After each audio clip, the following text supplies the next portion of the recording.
definitely time to start thinking about the final.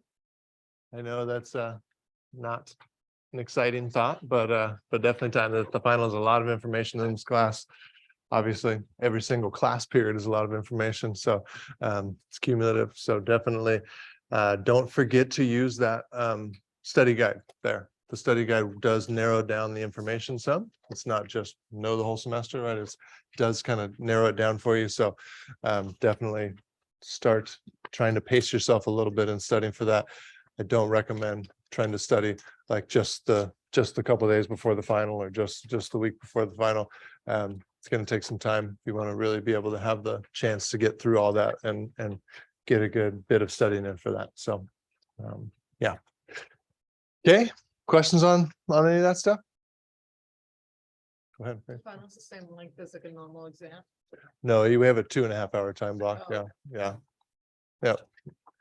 We usually don't have anybody that takes 2.5 hours, so don't worry. Yeah. Okay, go ahead, Meg. Is it still 40 questions or more? The final? Oh, no, yeah, no, it's a lot more. It's yeah, it's around.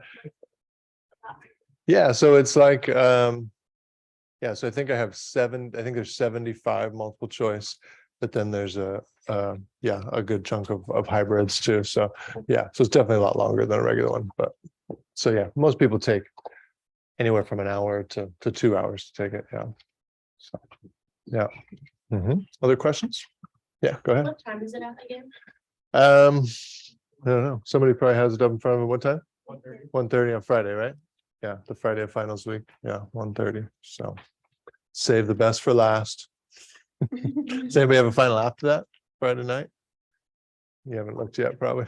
But yeah, there are some like late Friday afternoon finals sometimes. I always feel bad for those, but yeah, Friday 1:30 is late enough for sure. Okay, other questions on any of that?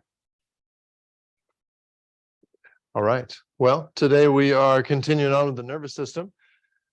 Talked all about action potentials and how all of that works last time. So we're going to talk a little bit more about related topics as well as so kind of a little bit more about those graded or local potentials that we just touched on briefly last time.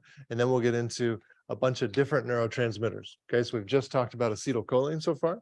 It's one of the most common neurotransmitters in the body, but there's a bunch of other ones, right? And so we'll talk about some basic ideas around different neurotransmitters, and then most of them have clinical applications in one way, whether it's a drug that acts on its receptor or a disease that's implicated in that neurotransmitter.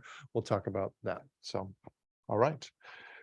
So let's talk first about these. When we talk about the nervous system, we're always talking about a neuron communicating with something else. Right. So why don't you guys take a second here and just answer these questions. So which neurons innervate each tissue? Right. So we've got cells that are part of glands. We've got muscle cells.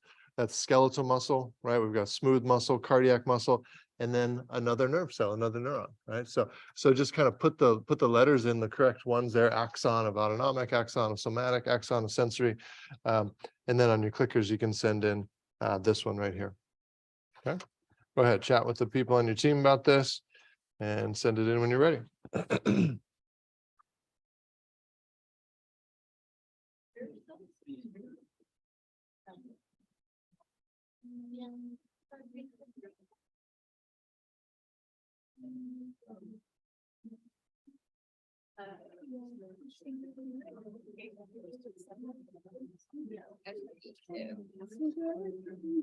That's the only one that has branches.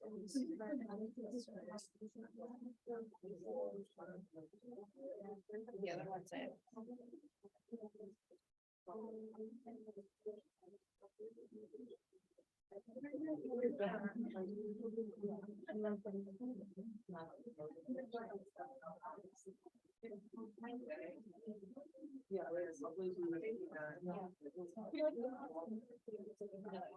And maybe this.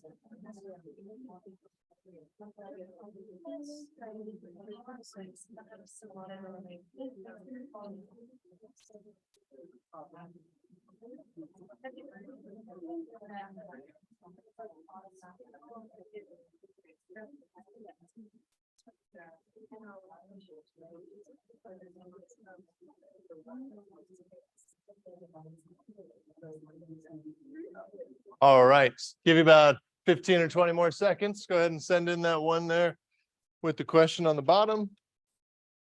Which one would be the interneuron?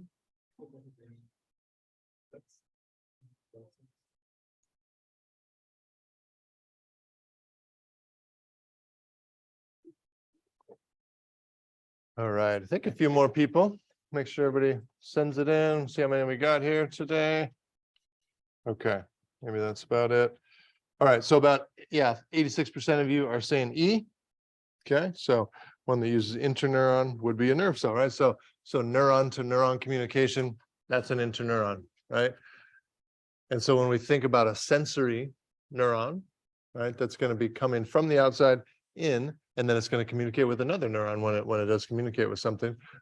So in that way, it's a sensory interneuron. We also have other interneurons up in our brain or spinal cord that are just, they never reach the periphery, right? They're just staying in the central nervous system, communicating with each other. Okay, so which ones did you put under the first one, autonomic? Which letters? A. Okay, so glandular cells. Anything else? C. Anything else? D. Yeah, all of that stuff that's involuntarily controlled, right? We can't voluntarily control any of those things. So that's all part of that. And then which ones you put under somatic? B, right? Absolutely. And then E here. Good. Okay. All right. So when we think about neurons, we're thinking about all these different target tissues that neurons can have. Okay, we're going to spend more time really with most neurotransmitters that we'll talk about. We'll be talking really about neuron to neuron communication. And so that's where we'll spend most of our time today. But we have two primary types of synapses in the body. So that are with neurons. And so we've talked a little bit about electrical synapses. This is what we find in the heart. Okay, so when there's no actual space between the cells, right? There's just direct connection between two cells. And that electrical signal can pass from one neuron to the next, or one neuron to the target tissue. Okay, so that's when we have gap junctions instead. It's just those holes between the cells, so the cells can communicate directly with each other. Okay, examples, we have this in the hypothalamus, we have this in the heart. Some smooth muscle cells interact this way as well. Okay, but much more commonly, we have chemical synapses. Okay, so this is kind of what we've already looked at in the neuromuscular junction. We have that widened base of the axon of the neuron, but that space in the middle, right? There's vesicles inside the end of that neuron that contain a neurotransmitter, right? That space in the middle is a synaptic cleft. That's what the neurotransmitter diffuses through to get to the target tissue. And then we have a special membrane on the target cell that's going to have receptors for that, whatever that specific neurotransmitter is. Okay, and so yeah, this is skeletal muscle. This is really everywhere else. This is much more common than our electrical synapses. And when we have a synapse like that, it's not like that synapse has a bunch of different receptors and a bunch of different neurotransmitters can be released from that neuron. It's just one, right? So there's just it's a certain type of synapse, right? If it's dopamine that's released from that neuron, and there's going to be dopaminergic receptors on the other side, and that's it. It's not going to also release acetylcholine, right? So there's going to be one specific type of interaction that happens here. And to add to that, it's also either always going to be excitatory or inhibitory. And we'll talk about those two different things and what they mean here in a second. But within that single synapse, it can't be both excitatory and inhibitory. It's one or the other. Okay, so when we look at the two here, right, we got chemical synapse versus electrical synapse. Which one would you say there is chemical? B, right? Absolutely. This is the chemical one because it's got the little space in the middle. It's got vesicles of the neurotransmitter. It's got receptors there on the other side. Okay. And then we see gap junctions here, right? So that's the electrical synapse where those cells are really just connected to each other. And there's just holes between, and those ions and electrical signals can pass right from one cell to the next. Okay. So, events that would happen at the chemical synapse. Okay, we've already gone through this when we talked about the neuromuscular junction. Okay, so this will just be a brief review of the steps here. Okay, so this is gonna the events at a chemical synapse will result in a graded potential, right? That's that local potential change, which is either in the positive direction, which we call a depolarization, which would move us towards an action potential, or it could be in the negative direction, which we would call hyperpolarization, which would inhibit that target tissue, would move it away from an action potential. Okay. Yeah, so take a sec here. There's 3 slides there. Okay, just kind of fill in what's happening there. And then you can answer this question in the numbers there on your clicker, but just walk through this as a little review with the people on your team. Okay, fill in what's happening in each step, and on your clickers answer that question that's there.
All right, so you're filling in all of those steps, but then go ahead and also send in the number that answers this question, number between 1 and 6.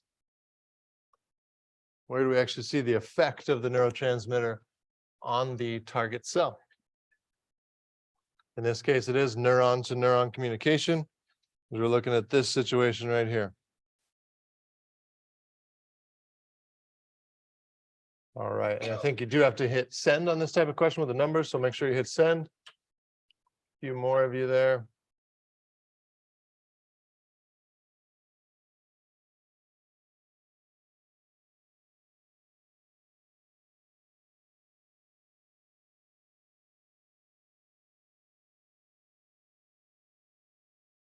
Good, I think that's about everybody. So most people either said 4 or 5, okay? And I could see the similarity between the two. So let's talk about those here. Okay, so number 1, what do we call that thing coming down this presynaptic neuron? Action potential, right? Oh, that does not uncover. Let's write it in. Okay, action potential arrives. Okay, and so think about it this way, right? We have this presynaptic neuron, right? And so that might be somewhere higher up in the brain, and then that signal sending a signal to a different spot in the brain that might then go down and interact with another neuron or interact with a skeletal muscle cell. Could be multiple things, right? But this presynaptic neuron is sending a signal down to the postsynaptic neuron, right? And this is where we're zooming in, right? We're seeing this spot right here where the one axon is interacting with the cell body of another neuron. Okay, so that action potential arrives. What does it cause there? Yeah, calcium influx, right? So we got calcium influx, right? What type of ion channels would those be there? But not just calcium, but what triggers their opening? We got ligand gated ion channels. We got voltage gated ion channels. We got, what is it that causes those channels to open?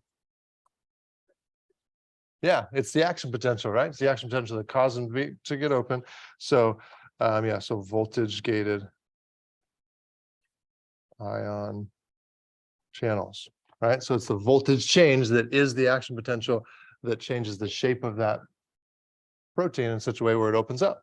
Okay, so then calcium comes in, right? Calcium leads to the release of the neurotransmitter. So calcium causes release. Just going to say NT for neurotransmitter. Okay. And then that neurotransmitter is going to go over and bind to its receptor. So neurotransmitter binds to receptor. Okay, we don't actually see its effects there yet. Okay, but that is when it would have its effects, when it binds to it. Okay, so questions on these ones so far? Okay, this next slide is actually when it shows the effects, right? So we see the neurotransmitter bound. Now we're zooming in right on that receptor, right? Neurotransmitter is bound to it. Now we see ion movement, right? So we don't know what this ion movement is because this is just a general thing here, right? We'll talk about some more specifics. Some ions rush in, some ions rush out, right? Depending on what type of synapse this is. It could be sodium rushing in, like we saw with the neuromuscular junction. It could be chloride going one way, it could be calcium, and we'll talk about those options here in a second. But that's really where I would say the effect of the neurotransmitter is seen in 5, but if you said 4, that's fine too, as long as you're understanding that. Okay, so we're getting a graded potential, and that is the effect. Okay, so it could be depolarization, could be hyperpolarization, but that's the effect that's caused there. So that causes graded potential. Right. Okay. All right, and then we go to stopping this signal, right? The way we stop this signal is we need to get rid of that neurotransmitter, make sure it doesn't keep binding to the receptor. So sometimes this is done by enzymatic degradation, right? There's enzymes like in the neuromuscular junction, we have acetylcholine esterase that breaks down acetylcholine, and then we don't have the signal anymore. Also, sometimes that neurotransmitter just diffuses out of the space. It just goes and floats through the interstitial space, eventually breaks down. Or we also have reuptake, right? A lot of times the cell that released it sucks that neurotransmitter back up. Okay, so many drugs that you've heard of, many psych drugs, many antidepressants are something reuptake inhibitors, right? SSRIs, right? Serotonin, selective serotonin reuptake inhibitors, right? All of those types of drugs, that's what they do. They stop this process, right? If we're talking about a reuptake inhibitor, then it's stopping this process, which would make this neurotransmitter stay out here longer, which would have more of its effects, right? So it's a very common type of antidepressant medication. Serotonin reuptake inhibitor, it leaves serotonin in the synapse for longer, so you get more of its effects. Okay, so we've got, do you want me to write these out here? I can write the 3 out here. So to stop the signal,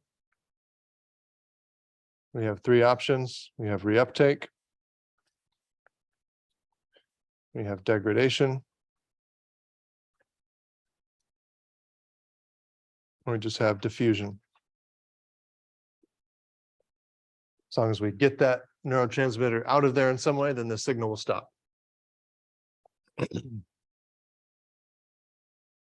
Okay. Questions on any of that? So these are the steps at every chemical synapse. Okay, so these are general steps. So go ahead and let's just answer this question briefly, make sure we're all on the same page here. Check with the people on your team briefly, and then answer it.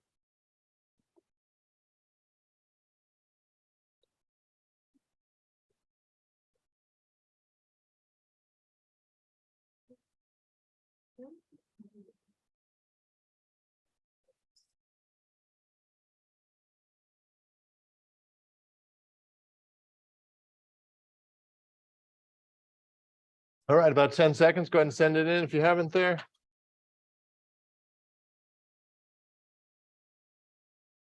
All right, good. That looks like just about everybody. So 97% of you are saying B, stimulate the release of the neurotransmitter. Good, got that. Okay, so then let's keep moving on. So that was kind of the general idea of what happens when a general neurotransmitter binds to a membrane. But here's some of the specifics, okay? So like I said before, we can have either an excitatory synapse or an inhibitory synapse. An excitatory synapse, in that case, the neurotransmitter causes depolarization, right? So this is moving that membrane in the positive direction towards an action potential, okay? This potential that is caused by that neurotransmitter is known as an EPSP, which is an excitatory postsynaptic potential. Okay, sounds like a lot of words, but it makes sense, right? It's moving towards excitation. It's moving towards activating that cell, that neuron that it interacted with, and it's postsynaptic, right? After the synapse is where the excitation is happening. So that's it. So this is moving us towards an action potential. Inhibitory, right? It's going to be opposite. It moves in the other direction, moves in the hyperpolarization direction, goes downwards, more negative, further away from that action potential threshold. Okay, this is known as an IPSP, inhibitory postsynaptic potential. Okay, and remember, with graded or local potentials, they can add on top of each other, right? That's this idea of summation, right? So if we have a bunch of neurons interacting, right? We got the same situation here. If we, not that one, but this one, right? This most likely wouldn't be the only neuron interacting with this one, right? Would probably be many, many other neurons all interacting with this one, right? Even some interacting with the axon down here. Like I said before, the average motor neuron gets interacted with 10,000 times before it gets down to the neuromuscular junction, right? So you just think about all the different inhibitory potentials, right? The bunch of different IPSPs, bunch of different EPSPs, they're all coming together to get the final signal that actually makes its way down to the end of the neuron, right? So all of those are kind of adding together. The reason I was talking about that is because that's the summation part, right? If we get more EPSPs than we do IPSPs, and that's going to move us in the direction of activating that neuron so it can send an action potential down to whatever the target tissue is. Okay, so we're adding together either of these, right? So if we get lots of EPSPs that can reach the threshold for an action potential, then we can get an action potential. Right? If we get lots of IPSPs, those can sum on top of each other as well. And that just moves us towards greater hyperpolarization away from an action potential, right? We're inhibiting that neuron from sending its signal.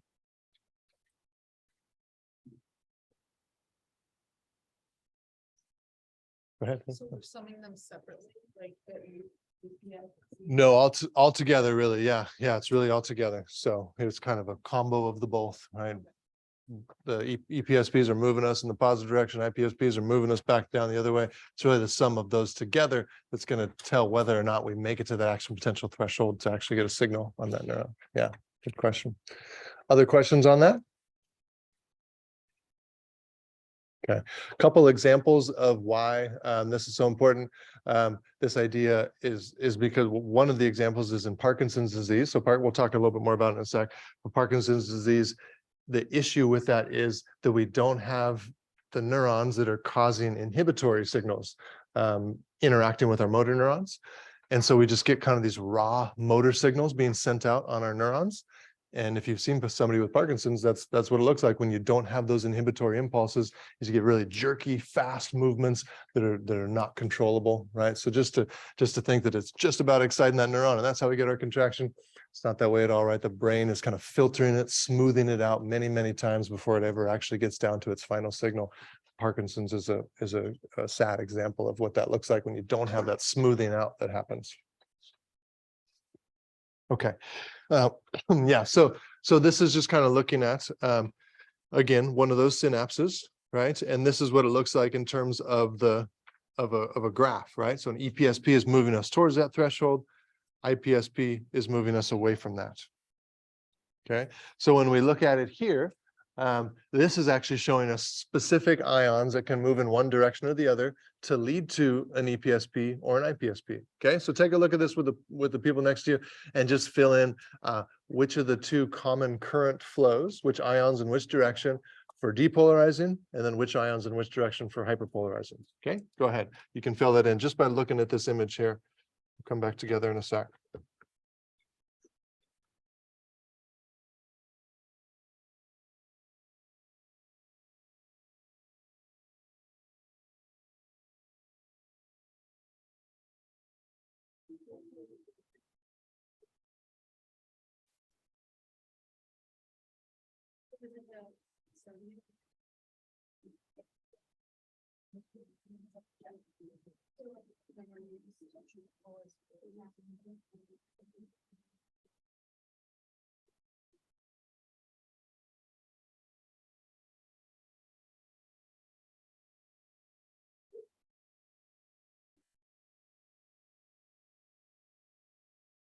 Okay, so for our depolarizing one, right here, our EPSP, what does it look like our two primary options are? We've already talked about one, right? Same one we saw with the acetylcholine. That was sodium going in, right? So we can see that here. Okay, so sodium influx, and then what's the new one that this one shows us here? Yeah, calcium also going in, right? Okay, so it has to be something that causes a positive charge on the inside, so positively charged ions going inward. And then we've got kind of two different ways to do it here for the IPSP side, right? We have potassium going which direction, in or out? Out, right? Just like we talked about with repolarization and hyperpolarization, it's the same idea. Potassium goes out, that makes it more negative on the inside, or we can send in a negatively charged ion, right? So chloride there. So chloride influx is kind of our other possible example for an IPSP. Okay. Questions on that? Okay, well, let's talk about different ways that this works. Okay, so again, we talked about voltage gated ion channels, right? But most of these within the most of the receptors for or all of the receptors for these neurotransmitters are what we'd call ligand gated ion channels, right? The ligand is the chemical messenger, right? It's going to bind to that receptor, open it up in some way, right? So the ligand is a chemical that binds to that receptor.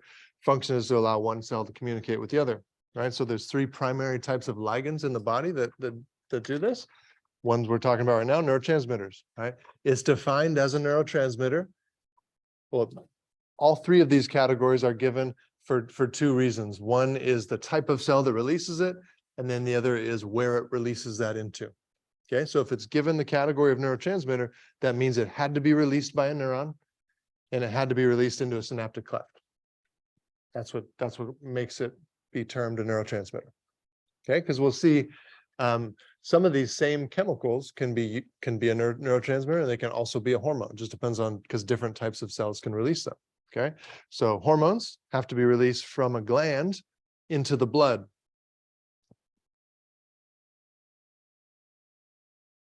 Okay, and then we have this kind of category that's in between the two called neurohormones, which those are released from neurons but into the blood. Okay, so norepinephrine and epinephrine are two primary neurohormones from the sympathetic nervous system. They're released from neurons that are found in our adrenal medulla, a little gland on top of our kidneys, but they get released into the blood, right? So they're an example of a neurohormone, whereas something like insulin or glucagon is released from a gland in our pancreas, but right into the blood, right? And then all these neurotransmitters we're going to talk about going from a neuron into a space between a target tissue and the neuron, those are all neurotransmitters. Okay, questions on those? Okay, so those are the ligands, but then it's also important, and actually even more important, the effects of a given neurotransmitter are much more dependent on the type of receptor that it binds to than they are the actual neurotransmitter itself. For example, within our sympathetic nervous system, we have somewhere around 9 different types of receptors that allow epinephrine and norepinephrine to bind to those. And they can have complete opposite effects. Actually, the same neurotransmitter can have the exact opposite effect, just depending on what receptor it binds to. So it's really the actual receptor binding is the more important part as far as the actual signal that gets sent. Okay, so ligand-gated ion channels, we've been talking about these receptors that directly alter membrane permeability. Right, so the ligand binds to that ion channel, opens up the gate, and ions flow in or they flow out. Right, just like we've been talking about. These are very fast acting. The effect is immediate. Okay, acetylcholine receptor is an example, like we've been talking about. It allows sodium to rush in.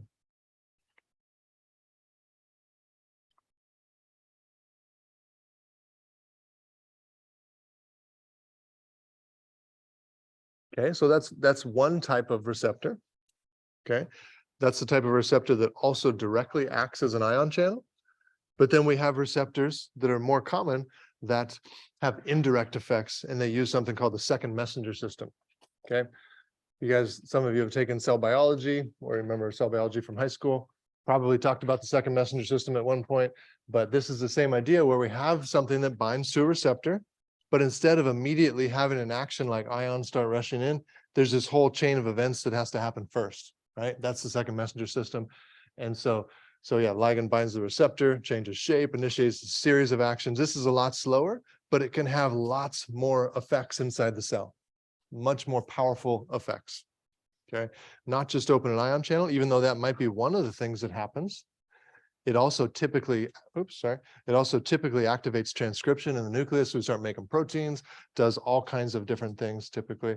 Yeah, and so some examples of these would be serotonin, epinephrine, but many hormones and neurotransmitters act via the second messenger system. So those are kind of our two options. It can either directly open an ion channel, or it can start this whole chain of events that one of the actions might be ion channel opening, but there's other effects inside the cell too. Okay, questions on that? All right, well, let's talk about some specific neurotransmitters then. Okay, so we got a few here. And with each of these, we'll kind of talk about where we find them, what are the general actions, and then what are some clinical applications of each, okay? And I always love clinical applications for tests, so keep that in mind. But let's start with acetylcholine, okay? We've talked about it in terms of its actions on motor neurons, but we also find it a lot in the brain too. It's an excitatory neuron in the brain, meaning that it's leading to those EPSPs, right, instead of IPSPs. We also find it a lot in the autonomic nervous system, and it can be either excitatory or inhibitory here, but primarily it's going to be inhibitory. You'll talk about it next semester when you talk about the heart, with the vagus nerve, which is one of our cranial nerves you're going to talk about. We're going to talk about soon. This is the primary way that we slow down our heart rate, is by increasing the acetylcholine release, slows down our heart rate. Okay. Here's the way that it's inactivated in the synapse. Lots of pathologies related to this. Most insecticides used act to act on acetylcholine receptors to cause them. They're typically called nerve agents, right? If you hear something called a nerve agent, it's typically going to be an acetylcholine activator or deactivator in some way. Okay, chemical warfare, like if you've heard of people talk about Agent Orange, which was used in Vietnam. It was just like dumped from planes, like over many people. It was acetylcholine esterase inhibitor, right? And so that would mean people that had that in their system wouldn't break down acetylcholine, right? So you continually have that action of acetylcholine going, which could lead to intense muscle contraction, but then also lots of central nervous system effects too that could lead to permanent damage. So it was a terrible chemical warfare type drug used that had horrible effects. We've already talked about Cure-Air, right? This is the one that leads to inability to contract skeletal muscle, right? Tetanus is that infection we get usually from intestine, like getting cut by like a rusty metal or something, that bacterial infection. This one is related to that as well. And then myasthenia gravis, we already mentioned as well, that autoimmune disorder that destroys our acetylcholine receptors. Okay, so that's acetylcholine. We've talked about that one already quite a bit. Let's go to dopamine. Okay, dopamine we find in the substantia nigra. This is a region of our brain that's really important for those inhibitory actions of our motor control system, right? So it's inhibitory there.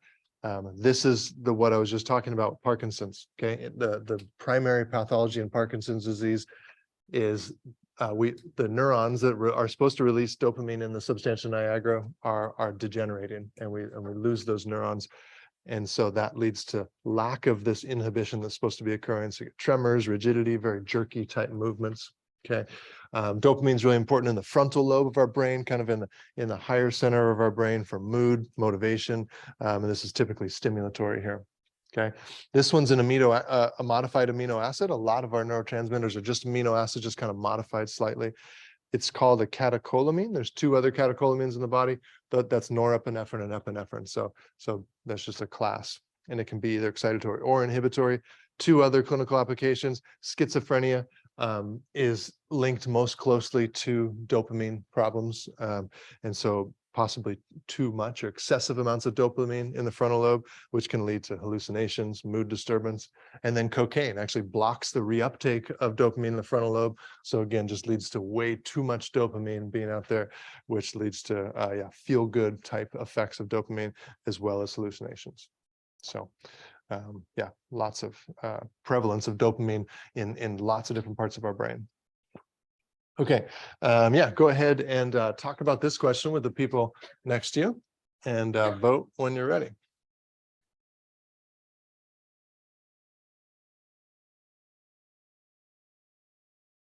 Oops, sorry, let me change that so you can send in more than one answer.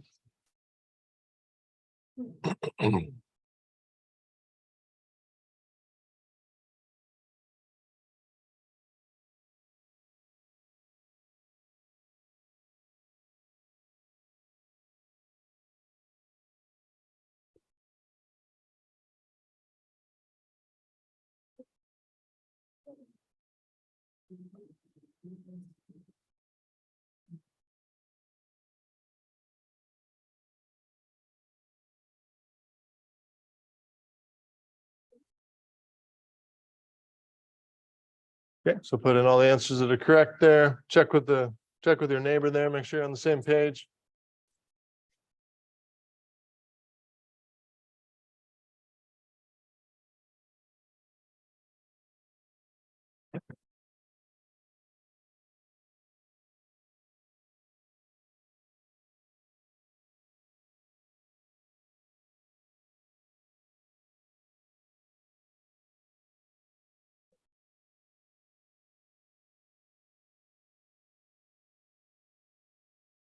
All right, so I'll give you a hint. It's either A or B and then C or D if you haven't figured that out yet. Okay. You guys are doing pretty well on A or B, but not so well on C or D. You're kind of 50-50 on C or D. So talk to each other on that one and see which one you think would be the correct one and change your answer if you need to.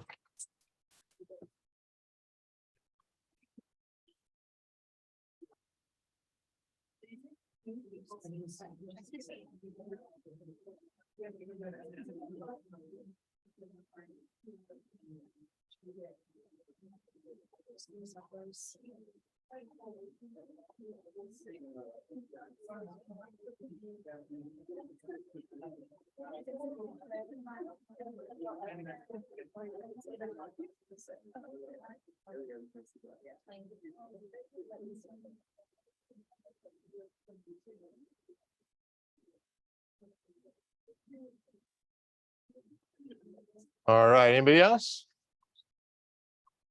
Good, that helped a little bit. You guys convinced each other a little bit. Now at least we got 2/3 of you both saying B and C. Okay, so B would be because the patients don't have the inhibitory input of dopamine. Okay, so in the substantia nigra, it's inhibitory, right? It can be stimulatory in other places, but in that part of the brain, it's inhibitory, right? And if it's inhibitory, that means the effect of it on another neuron would be to move that membrane potential further away from an action potential, more in the negative direction. So it needs to look like this one, right? It needs to be this IPSP, moving it away from this action potential threshold, okay, further down, right? And so would not allow for the IPSPs that are supposed to be caused by dopamine. Okay, so B and C. Questions on that one? Okay. Is anybody keeping up with the World Cup game? Is anybody watching? It was 1-1 before I came in. Did anybody see what happened? Oh, they just left it as a tie. Okay. Did they do extra and then they? Do like that stoppage time. Oh, that was it? Just the group stage. Okay. I left right at the end of the stoppage time. I didn't know they ended it right there. Okay. That was the US's first game in the World Cup, if any of you were wondering, but tied 1-1. So, all right. Thank you. Okay. Back to class. Okay. Two other neurotransmitters here, epinephrine and norepinephrine. Again, these are a modified version of an amino acid. These are the other two catecholamines along with dopamine. Okay. We find these in lots of places. Okay. Central nervous system, brainstem, prefrontal cortex, and then a lot in the peripheral nervous system, specifically used in our autonomic nervous system, kind of the automatic things. Okay. So these are typically feel-good neurotransmitters. They can be excitatory or inhibitory. Couple clinical applications here. What are known as the tricyclic antidepressants. They block the reuptake of norepinephrine and epinephrine. Okay. And then amphetamines do a similar thing. Okay. Yeah, very, very important for our sympathetic nervous system in being able to ramp up our body enough to deal with intense exercise or intense stress. Okay, serotonin. So serotonin is also a modified amino acid, modified tryptophan. This is the one that supposedly is found a lot in turkey meat, right? You guys have heard this one, where you want to pass out after your Thanksgiving meal. Okay, you get tired. There's some people that think it has to do with this because there's lots of tryptophan, which then you would make lots of serotonin, which you just get this incredible feeling of well-being when you got a big stomach full of turkey. I don't know, it's probably not exactly true, but that's the idea there. You actually get more serotonin release and you get this like feeling of well-being. But this is primarily found in our central nervous system, although we do find it a lot in our gastrointestinal tract as well. There's actually more serotonin receptors throughout our GI system than there are in our brain. And so very important for all these things here. Inactivated by reuptake. And so Prozac, the most common antidepressant drug on the market, blocks the reuptake of serotonin, like we were just talking about. So depression is most commonly linked to lower levels of serotonin in the brain. Okay, it's also interacted with by LSD and ecstasy as well. Okay, another clinical application question here. So ADHD, attention deficit hyperactivity disorder, involves problems with neurotransmitters in the brain. It's treated with oral stimulants like Adderall, which is an amphetamine. Okay. So the question here would be, why would we give stimulants to people who have problems with hyperactivity? Okay. Talk about that for a second and see if you have any ideas, and then we'll come back together and talk about it.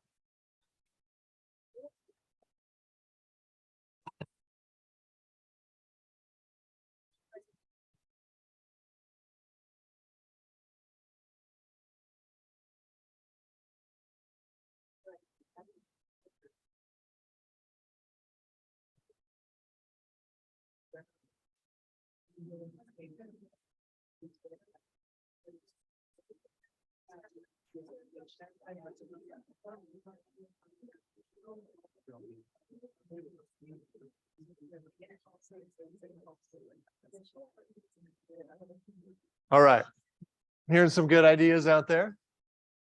Let me tell you a little bit about it here. So the drug action, what Adderall does is it blocks the reuptake of two neurotransmitters we've been talking about. So both dopamine and norepinephrine. Okay. It gets its name as a stimulant just by one of those two. So we're not really talking about the other one when we're talking about calling it a stimulant. Okay. So number one, norepinephrine in the prefrontal cortex is inhibitory. Okay. So prefrontal cortex is where we do kind of all of our executive decision making. Okay. And a lot of that has to do with filtering of information, right? Our brains are getting so much information all the time, no matter where we are. Tons of sensory information, tons of internal information as well. And part of our prefrontal cortex's job is to be able to inhibit certain other parts of our brain, because we need to focus our resources in on what we're focusing on, right? And so by blocking the reuptake of norepinephrine in the prefrontal cortex, that allows us to inhibit some of the signals that are coming in, so we can focus in on what we need to be focusing on, right? So that's the inhibitory part. So that's not why we call it a stimulant, okay? Why we call it a stimulant is because of its effects on dopamine, right? So it's also blocks the reuptake of dopamine. Dopamine is excitatory, so that makes sense with the stimulation part, but more so in the motivation centers of the frontal lobe, okay? So what this drug does is it allows us to inhibit all the inputs that we don't really want to be focusing on because of its effects on norepinephrine, but then it allows us to get motivated and allows our brain to be excited about focusing in on what we're supposed to be focused on, right? So it's a drug that's very effective because of those two things. It does exactly what we need, blocks out the noise, but then also gives us extra strength to kind of focus in on what we're focused on. And so it gets its name as being a stimulant because of this right here. Oops, sorry. Because of its excitatory effects on dopamine, but norepinephrine is actually the opposite. It's the inhibitory action of norepinephrine. So, okay, questions on that one at all? Okay, all right. And then lastly, we have these neurotransmitters, kind of a group called endorphins and enkephalins. Okay, these are peptides, so meaning like multiple amino acids strung together. Okay, mostly found in the central nervous system, spinal cord in particular, but also the brain. These are kind of pain reliever type drugs. drugs that mimic their effects. But all opioid drugs act on endorphin and enkephalin receptors. Okay, so morphine, Vicodin, Percocet, heroin, methadone, all of these act on these type of opioid type receptors, and they block pain sensation. They literally don't allow pain sensing neurons to make their way up to the brain, just blocks that so we don't feel that pain sensation. Okay.